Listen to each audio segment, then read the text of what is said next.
بسم اللہ الرحمن الرحیم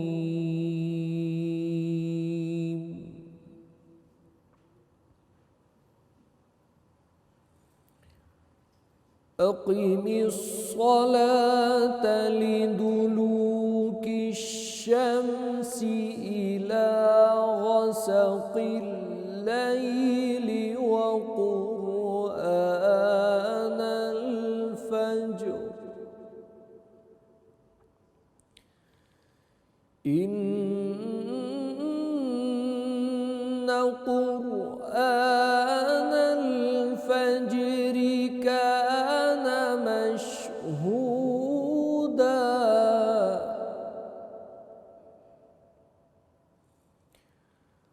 ومن الليل فتهجد به نافلة لك عسى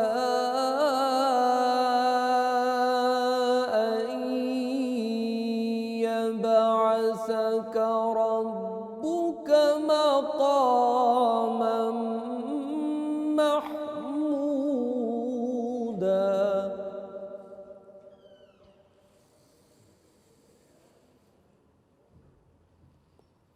وقل رب أدخلني مدخل صدق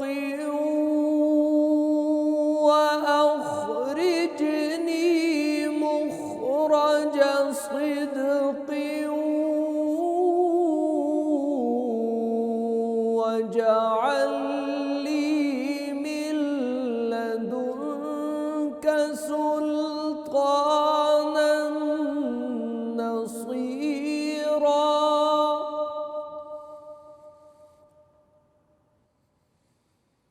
وقل جاء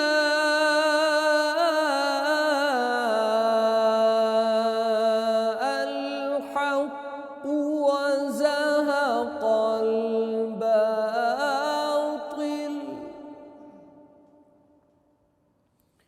إن الباطل كان زهوقا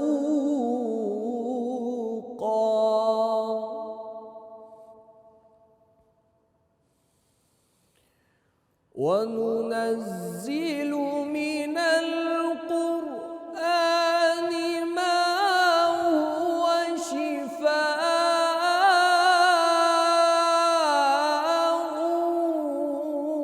ورحمة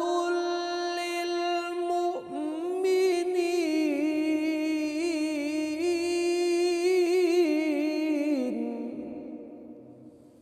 ولا يزيد الظالمين إلا خسارا صدق اللہ العظیم.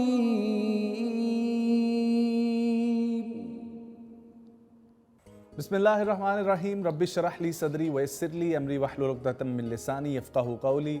رب زدنی علما.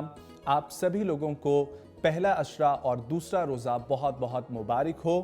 پاکستان میں بسنے والے لوگوں کو دوسرا اور خلیجی ممالک میں بسنے والے تمام ہی مسلمان کو تیسرا روزہ بہت بہت مبارک ہو. افطار کا وقت قریب ہے اور امید کرتا ہوں کہ جس طریقے سے کل بہت خوبصورت روزہ آپ لوگوں کا گزرا، آج بھی پیاس کی شدت محسوس ہوئی ہوگی، لیکن افطار قریب ہے اور اللہ کا شکر ادا کریں کہ دوسرا روزہ بھی اپنے اختتام کو پہنچنے والا ہے. میں ہوں حافظ نجم الثاقب اور میرے ساتھ موجود ہیں عریش محی الدین. امید کرتی ہوں کہ آپ سب لوگ خیریت سے ہوں گے. رمضان المبارک میں آپ سب کو خوش آمدید. آج رمضان المبارک کا دوسرا روزہ 1443 ہجری 4 اپریل بروز پیر ہے. رحمت، مغفرت، نجات. رحمت، مغفرت، نجات اللہ تعالیٰ نے رمضان کو 3 حصوں میں ڈیوائیڈ کیا ہے. پہلا حصہ رحمت کا، دوسرا عشرہ مغفرت کا اور تیسرا عشرہ نجات کا ہے. آج رحمت کے عشرے کا دوسرا روزہ ہے اور کہتے ہیں کہ اللہ تعالیٰ رمضان کے شروع ہوتے ہی جنت کے تمام دروازے کھول دیتے ہیں اور